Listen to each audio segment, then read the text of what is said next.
뚫씩 교독하고 마지막 절 합독하시겠습니다.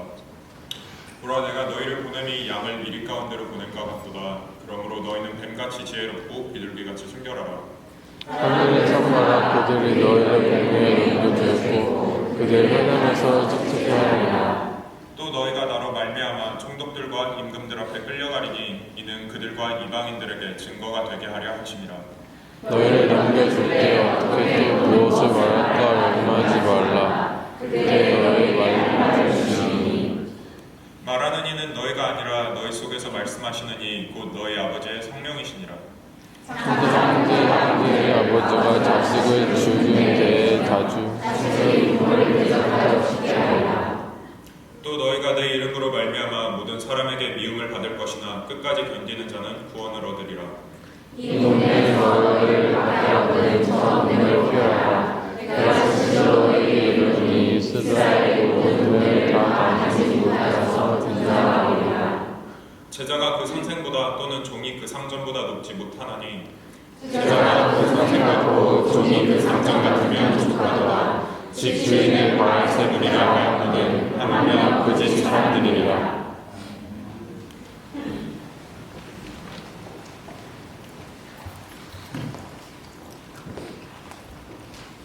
자, 오늘은 보내신 분이 예수 그리스도이기에라는 제목을 가지고 말씀을 나누도록 하겠습니다. 이 말씀은 아마 2년 전 NIBC 대회 때 나를 보내신 분에 대한 그 사명을 얘기할 때 한번 나눴던 얘기 같습니다. 세상에 엉뚱한 질문들이 굉장히 많습니다. 말도 안 되는 질문임에도 그 질문들이 계속 반복이 됩니다. 엄마가 좋아, 아빠가 좋아. 이 질문이 어린아이들을 굉장히 갈등에 몰아넣는 거 아시죠? 하지 말아야 됩니다. 그래도 한 번만 얘기해봐. 그렇게 하지 마십시오. 우리 조이가, 우리는 제 자식이 몇 명인지 아십니까, 여러분? 제 자식이 3명입니까? 예, 그럼 큰일 납니다, 여러분, 조이한테. 예, 첫째는 찬수, 둘째는 지혜, 셋째는 조이, 넷째가 있죠? 픽입니다. 돼지 인형을 지금까지 갖고 다니는데 그 빨아도 그 때가 치워지질 않아요. 근데 그게 항상 그래서 우리 식구는 5명 얘기를 하면 굉장히 삐집니다. 언제 그 순간이 오겠죠, 이제 그거를 띄워놓을 순간이 오겠지만 장난삼아 제가 물어봅니다. 피기가 좋아, 아빠가 좋아? 물어봅니다. 근데 한 번도 아빠가 좋다는 말 하지 않았어요. 고민합니다. 아빠 식구야 그러면서 다 좋다는 거예요. 그러니까 조이에게만큼은 대답할 수 없는 어려운 질문이에요. 어리석은 질문이에요. 자, 미국으로 입양이 되어서 미국 워싱턴주 상원의원까지 오른 그 신호범 씨라는 분이 계십니다. 상원 의원이에요. 상원의원에 발을 들여놓기 이전의 일인데 당시 미국이 한국에 미 대사를 파견해야 될 그런 일이 있었습니다. 여러 심사를 거쳐서 마지막 이 2명의 신호범 씨 올라간 거예요. 자, 물론 한국 태생이지만 미 시민권자였습니다. 정치에 입문을 했고요.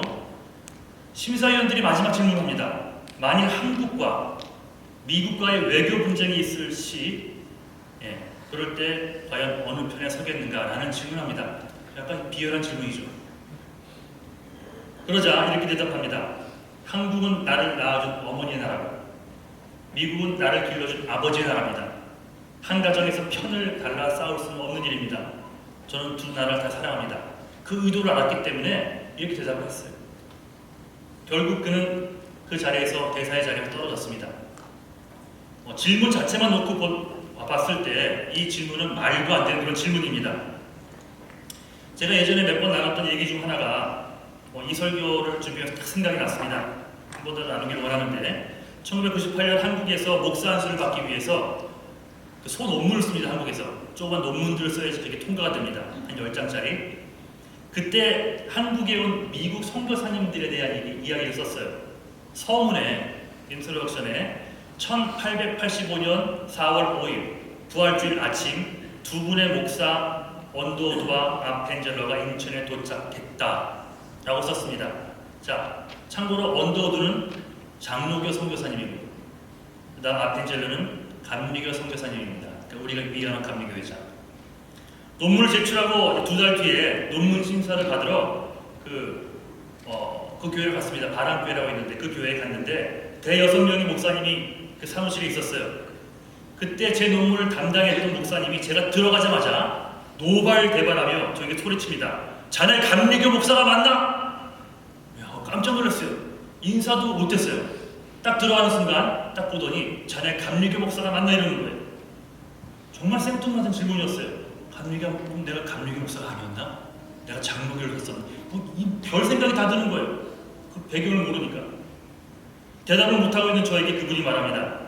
감리교 목사로서 아펜젤러를 언더우드보다 먼저 써야 하지 않았나 하면서 저 논문을 치고 던지더라고요.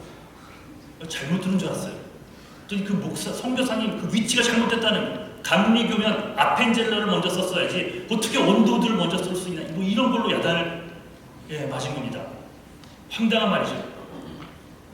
지금도 간혹 장로교와 감리교의 다툼이 있습니다. 1885년 4월 5일 부활주일 아침에 외국인 최초로 조선 땅 인천에 함께 상륙한 2명의 목사 중 과연 누가 먼저 한국 땅을 밟았을까? 이게 중요하니까 여러분, 중요해요. 말도 안 되는 질문이, 의미도 없는 질문입니다. 하나님이 싫어하는 질문이에요. 그러니까 누가 먼저면 어떻습니까? 그들이 감리교나 장리교 교리를 전하러 온 자들입니까? 중요한 것은 그들은 예수 그리스도의 복음을 품고 그 한 가지 목적으로 조선이란 땅에 온 것입니다. 여러분, 우리 여기 감리교회입니다. 그래서 여러분 감리교 교리를 믿으러 왔습니까? 장로교 배경인 사람들 있죠. 장로교 배경 그거 붙들고 여지껏 살아왔습니까? 아니죠. 우리는 복음, 예수 그리스도를 붙들고 온 자들입니다. 이분들도 마찬가지였어요. 복음을 모른 채 죽어가는 조선의 그 백성들을 위해서 이역만리 바다를 건넌 이유는 한 분 예수를 전하기 위해서였어요. 예수가 있는 것조차도 모르고 살아가는 우리 조선인들. 여러분들 여기에 여러분을 대입해서 생각해야 됩니다. 지금 여러분 주변에도 예수를 몰라. 교회 얘기 들었겠죠. 하지만 예수가 어떤 분이고 이런 걸 몰라 죽어가는 사람들이 있습니다. 참 감사한 일이에요. 이역만리 땅을 건너서 조선이라는 나라 땅에 와서 언어도 안 통하는 그곳에 와서 예수를 전하는 선교사님들의 모습을 한번 생각해 봤습니까? 그분들이 온 이유가 교리를 전해서 오기 위해서 온 것이 아니라 예수를 전하기 위해서 왔다는 것입니다. 그래서 서로 다른 교단의 이 두 목사님들이 연합을 할 수 있었어요. 서로의 생각, 서로의 교리만을 주장하지 않고 서로 협력하기 위해 애를 썼습니다. 한국의 이듬해 다음 해 부활절 아침에 감리교 선교사님들이 있어요. 아펜젤러 스플랜턴. 이런 분들의 딸이 세례를 받게 됐는데요. 그 세례를 누가 줬는지 아십니까?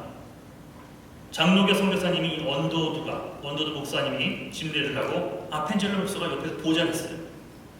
같은 날 오후에 원도드 선교사 집에서 외국인을 대상으로 주일 예배가 처음으로 역사적인 날이었습니다. 시작이 됐는데 그 첫 설교를요 감리교 목사인 아펜젤러가 하고 오히려 언더우드는 사회를 받습니다. 교단색을 뒤로한 채 어떻게든 하나가 되어 복음을 전하려는 이들의 모습에 고개가 숙여집니다. 사실 선교지에서 뿐만이 아니라 한국이나 미국의 각 지역에서도 우리 교회만, 우리 교단만을 고집하여 선교나 전도도 경쟁적으로 하는 모습들이 얼마나 많은지 모릅니다.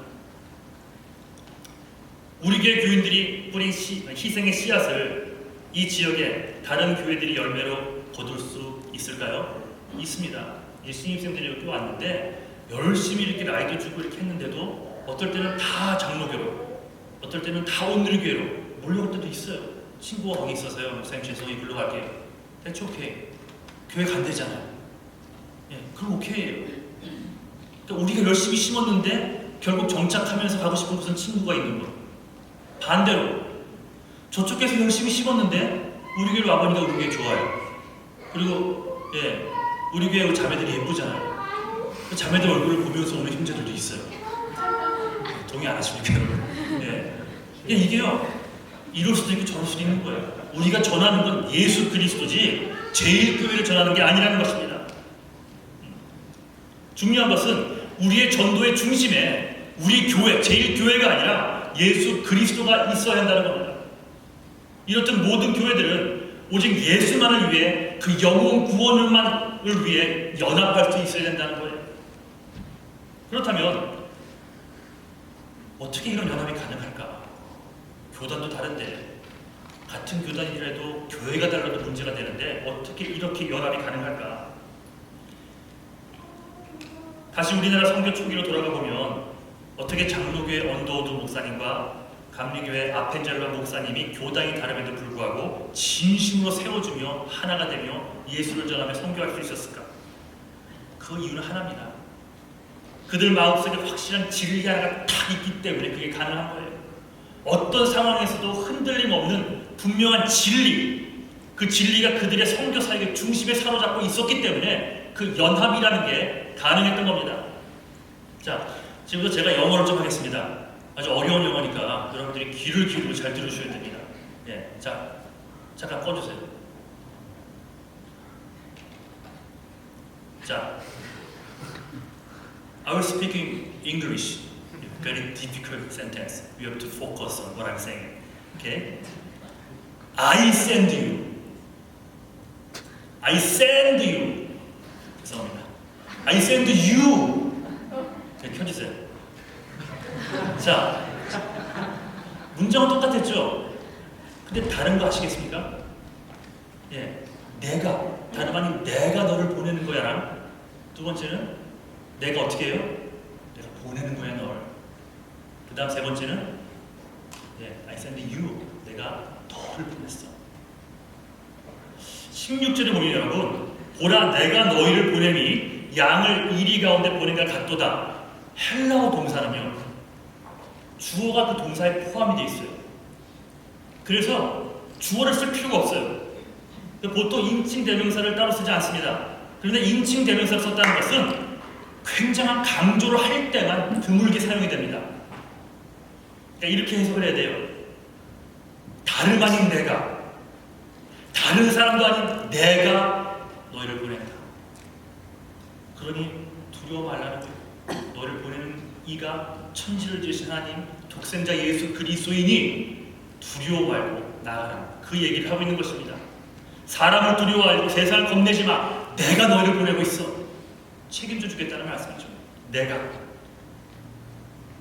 지금 예수님은 이들을 보냄에 있어서 이렇게 말씀하시며 이들이 당할 고난을 이미 알고 계셨습니다.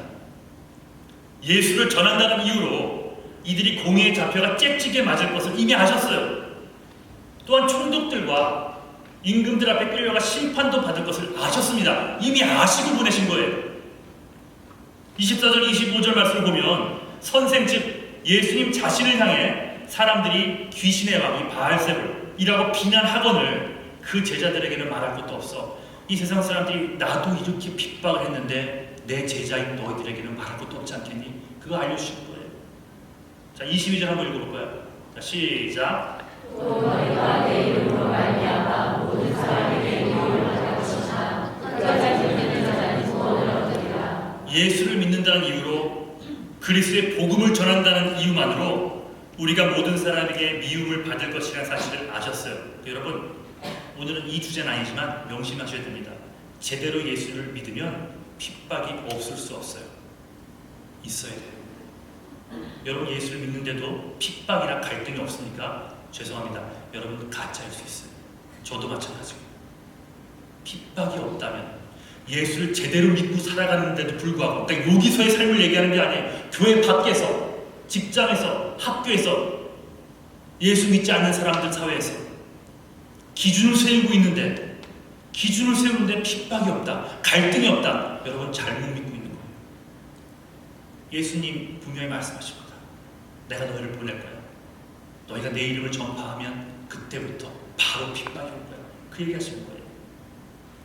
하지만 그것을 알고도 우리를 보내십니다. 하지만 이들을 보내면서 분명한 약속 하나 해주십니다. 너희는 다른 어떤 사람도 아닌 바로 내가 보내는 건 너희들 알고 있니? 두려워하지 마. 내가 해야 할 말을 친히 알려줄 것이고 나중까지 견디는 자는 구원 얻을 거야 하면서 약속을 해주세요. 여러분은 이 사실을 분명히 믿고 세상으로 나아갑니까? 어쩌다 보다, 어떻게 하다 보니까 이걸 라체스터까지 온 것 같습니까? 뭐 세월 따라 흘러 바람 따라 운명 따라 이곳에 온 것 같습니까? 성적에 맞춰서 이렇게 온 것 같아요? 내 친구들 따라 이렇게 온 것 같습니까? 음대가 여기 제일 좋으니까 그래서 오셨나요, 여러분? 저 또한 미국 비자를 3번 거절당했고 우여곡절 끝에 캐나다로 공부를 하게 됐고 1년 뒤에 미국 라체스터로 와서 목회하게 된 것이 그저 운이요. 어쩌다 보니 이렇게 온 것 같습니까? 그렇지 않습니다. 저를 이곳에 보내신 분은 예수님이십니다. 분명한 목적을 가지시고 이곳으로 강력하게 이끄신 분의 손길이 저에게 있습니다. 여러분도 마찬가지예요. 저를 통해서 이곳에서 간절히 이루실 일이 있기 때문에 저희 가족을 이 땅에 보내신 거예요. 꼭 다른 곳에 하나님의 뜻이 있다면 저도 그렇고 여러분도 그렇고 하나님께서 옮기실 겁니다. 여러분은 여러분의 계획대로 이곳에 온 것이 아니라 여러분을 보내신 분이 있다는 것을 잊지 않기를 주님의 이름으로 간절히 축원합니다.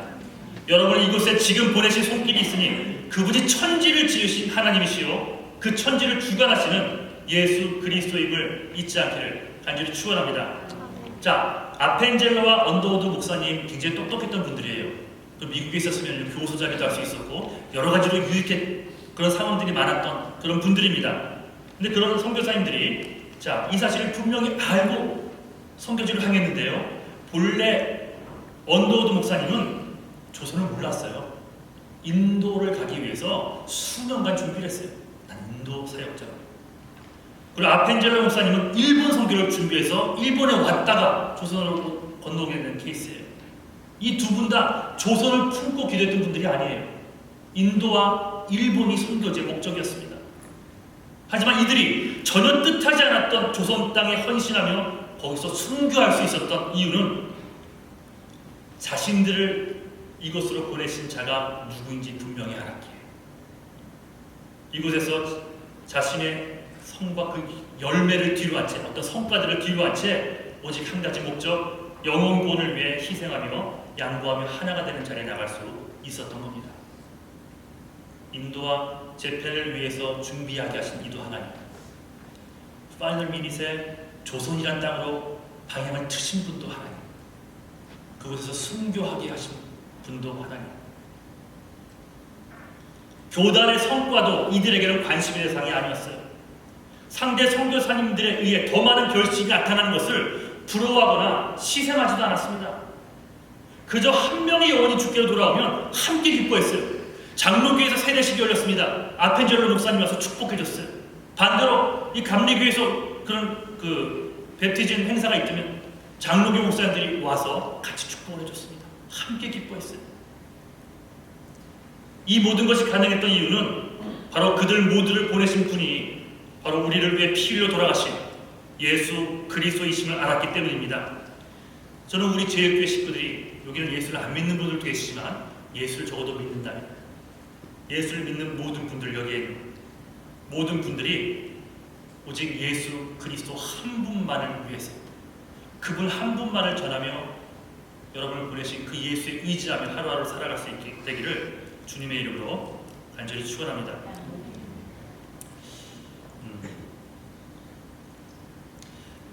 보내신 이를 이렇게 분명히 이제 알게 됐습니다. 그렇게 분명히 알므로 나타나는 현상이 하나 있습니다. 그게 하나의 미랄로 희생하고 죽을 수 있다는 거예요. 보내신 분을 알기 때문에 희생이 가능한 거지, 보내신 분이 누군지 확실히 모른다면 희생은 힘듭니다. 어렵습니다. 라이드 하나도 힘들고요. 목장 호스트 하는 것도 힘들어요. 다 힘듭니다. 옛날에 그 최용종이라는 목사님이 계셨는데 그가 예수 믿기 전에 광주에서 알아주는 와이프였다고 합니다. 욱하는 성질 때문에 사람들이 가까이 하지 않았던 그런 인물이에요. 그런 그가 광주에 선교를 나온 오웬 선교사님을 만났어요. 이런 만남이 참 큰 축복이에요. 여러분 젊었을 때 또 어른들도 마찬가지로 이렇게 동역자들, 믿음의 선배들 만난다는 것이 얼마나 큰 축복인지 모릅니다. 오웬 선교사를 알게 됐어요. 그 밑에서 잔심부름을 하면서 5년을 지냅니다. 그러던 중 오웬 선교사가 지방 전도를 나갔다가 이 폐렴에 걸려서 이제 거의 죽게 된 거예요. 사경을 헤매게 됩니다.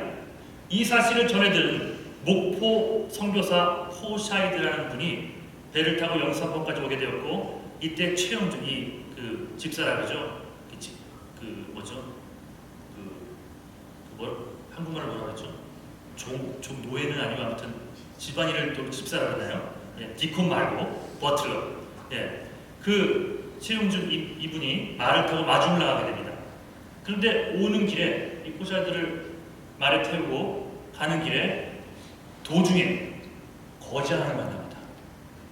근데 그 거지를 만나는데 보통 거지가 아니었어요. 여인이었고 일단 그리고 그 레프러시 문둥병에 걸렸습니다.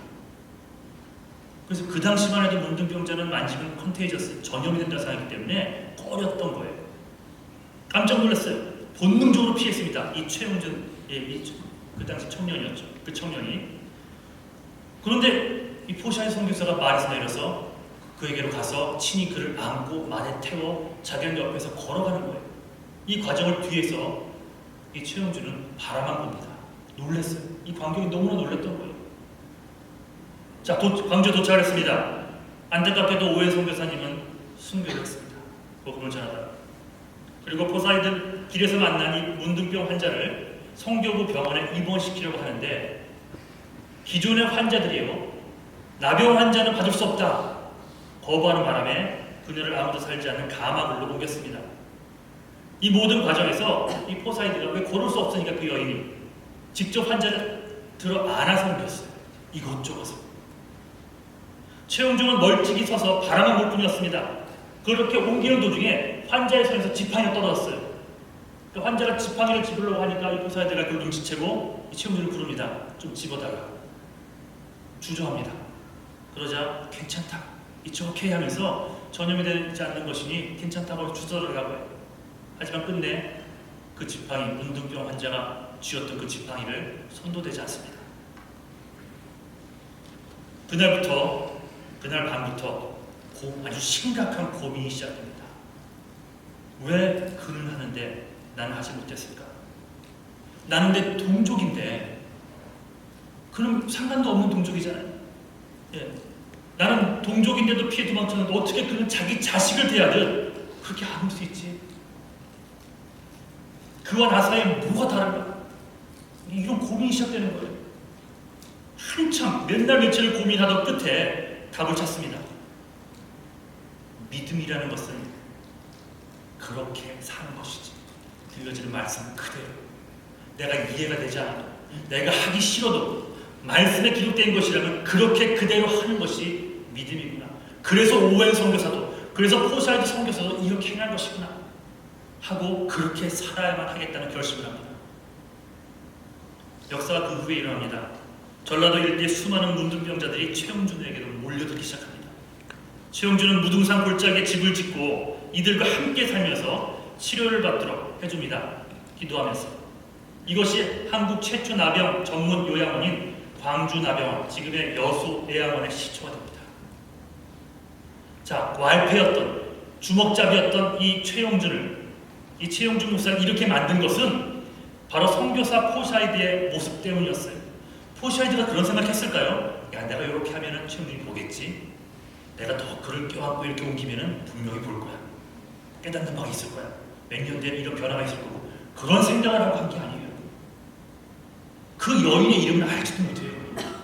이렇게 위대한 그 역사 속에 그 여인 이름이 나오지도 않아요. 나병 환자. 그 나병 환자 하나, 이름도 없는 그 여인을 위해서 사랑을 베푼, 희생을 했던 그 포사이드 선교사의 모습 때문에 한 사람의 영혼이 변화되고 전라도 일대가 복음화가 시작이 됩니다. 2억 마일 땅에서 이름도 없는 거린 나병 여인 한 명을 자기 자식 다루듯 아무 꺼리낌 없이 안아서 옮길 수 있었던 이유가 무엇이었을까? 그렇게까지 안 했어도 상관없잖아요. 사실 동료 선교사 오웬을 살리러 가는 길었기에 바빴잖아요. 또 익스큐즈가 되잖아요. 그냥 지나쳤어도 아무도 나무랄 자는 없었습니다. 포사이드 선교사가 발걸음을 멈출 수밖에 없었던 이유는 단 하나입니다. 자신을 조선 땅으로 보내신 이, 그리고 이 바쁜 중에서 하필이면 나병에 걸린 이 환자 한 명을 지나가게 하신 이는 다름 아닌 예수 그리스도라는 사실을 분명히 알았기 때문에 그 헌신이라는 걸 할 수 있었던 겁니다. 자신을 이곳에 보내신 이가 예수님이심을 알았기에 그 심장, 그 마음 품고 보내신 이가 예수님임을 알았기에 그는 하찮은 문둥병 거림조차도 그냥 지나칠 수가 없었던 겁니다.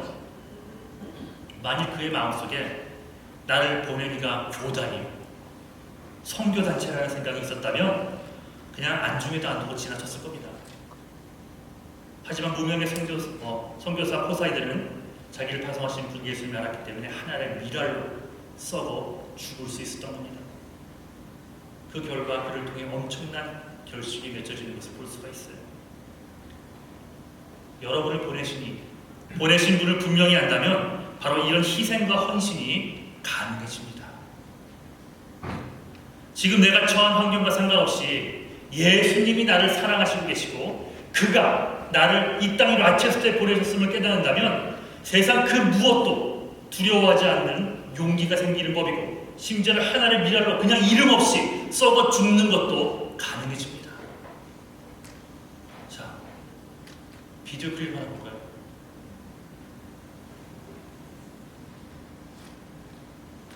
Newslive, NetFunValleyNewslive.com. What are you doing? What are you doing? I'm assuming you already know what's going on. Yes, I'm gonna tell you. Since I was my best friend, my soulmate, and I want something the rest of my life with you.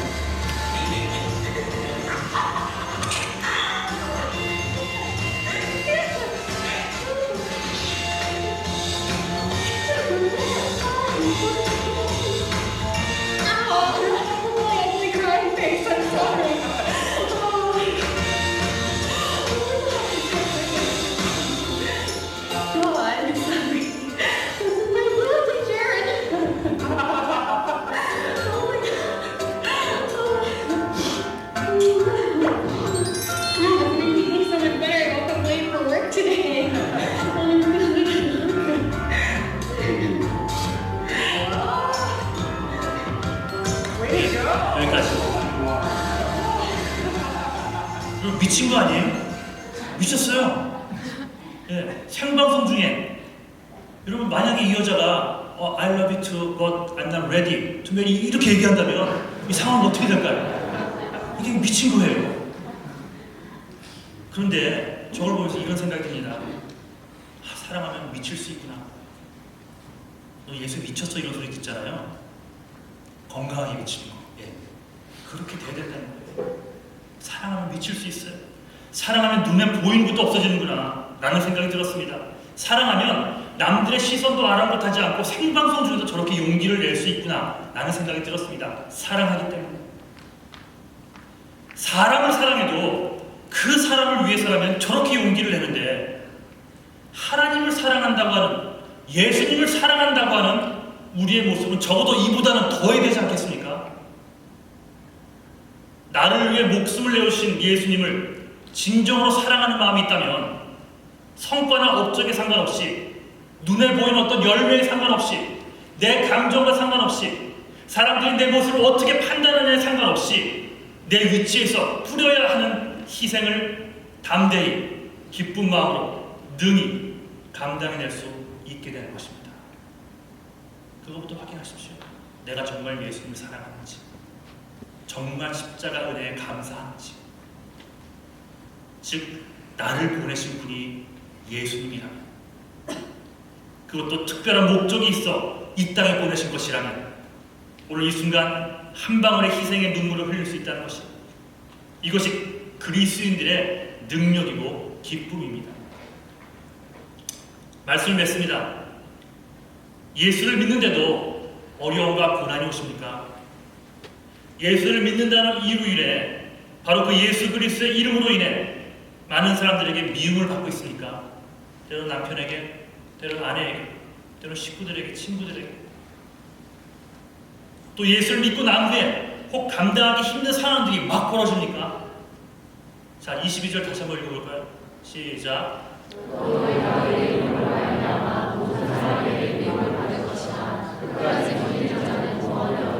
여기서의 구원의 의미는요, 그리스도인들의 이 땅에서의 삶의 승리를 의미합니다.